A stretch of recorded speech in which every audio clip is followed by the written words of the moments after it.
Assalamualaikum warahmatullahi wabarakatuh. Saya Najla Nabila dari kelas 4A ABG. Hari ini saya akan mempresentasikan hasil dari laporan penerapan kebangunan sekolah dasar dengan 7 parameter. Langsung saja kita mulai di bab 1, yaitu pendahuluan.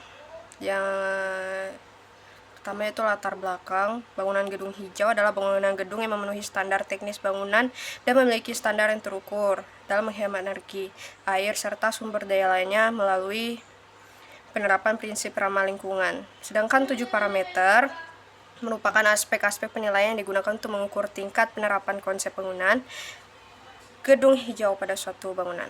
7 parameter memiliki 7 aspek, yakni efisiensi energi, efisiensi air, kualitas udara dalam ruang, pengelolaan sampah, pengelolaan tapak, material ramah lingkungan, dan manajemen bangunan hijau.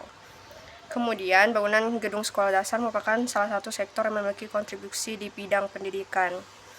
Penggunaan konsumsi energi, penggunaan air, pemanfaatan material, serta produksi limbah yang berdampak untuk penerapan bangunan gedung hijau sangat diperhatikan dalam perancangan gedung ini, karena harus menciptakan tempat yang sehat, nyaman, aman, dan ramah lingkungan. Kemudian lanjut ke 2, yaitu tujuan penerapan. Penerapan bangunan gedung hijau pada sekolah dasar bertujuan untuk menciptakan lingkungan belajar yang sehat, nyaman, dan aman, serta ramah lingkungan. Kemudian kita lanjut ke lokasi tapak. Lokasi tapak itu ada di Jalan Gusti Hamzah, dia di nomor 49, Sungai Jawi, Kecamatan Pontianak Kota, Kota Pontianak, Kalimantan Barat, dengan nomor kode pos 78244.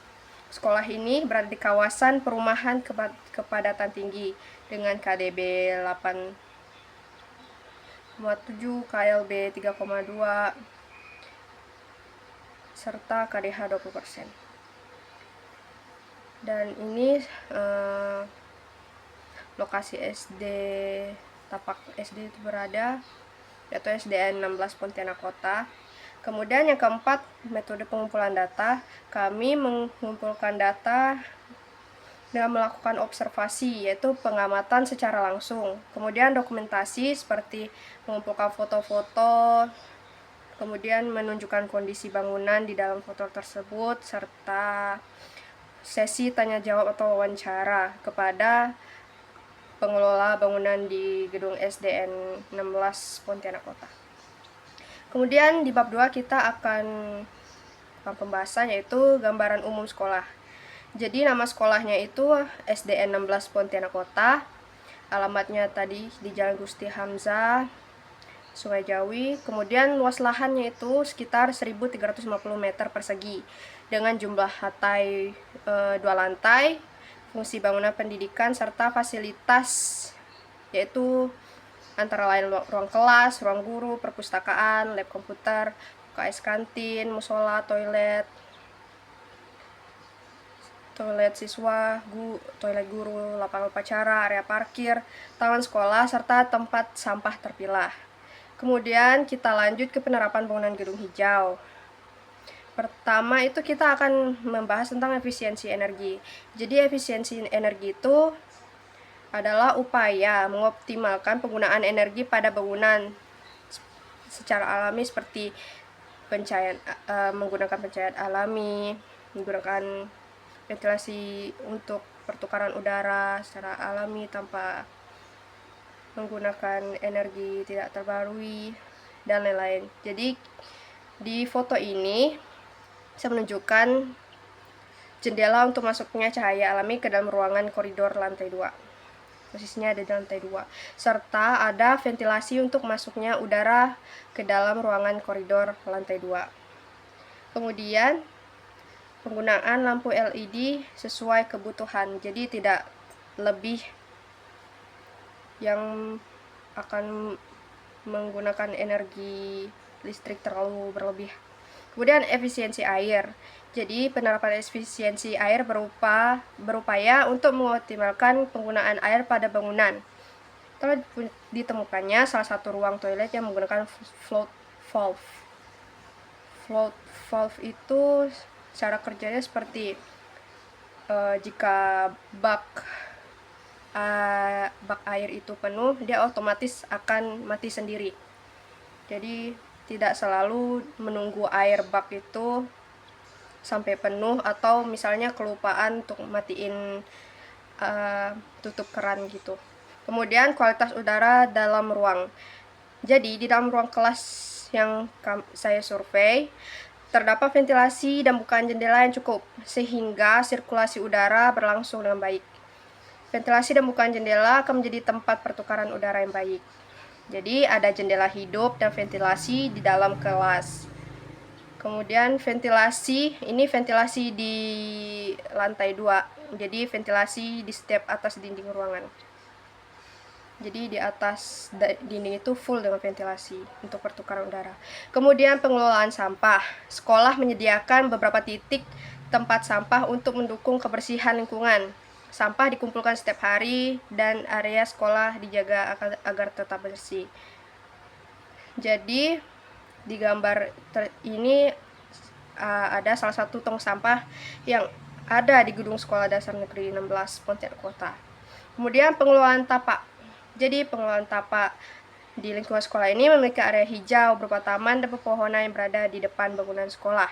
Jadi pepohonan tinggi yang ada di depan sekolah ini, ada beberapa pepohonan untuk menciptakan area hijau, serta di depan-depan koridor sekolah ini ada beberapa penghijauan di samping koridor sekolah. Kemudian material ramah lingkungan. Jadi material ramah lingkungan itu tidak selalu material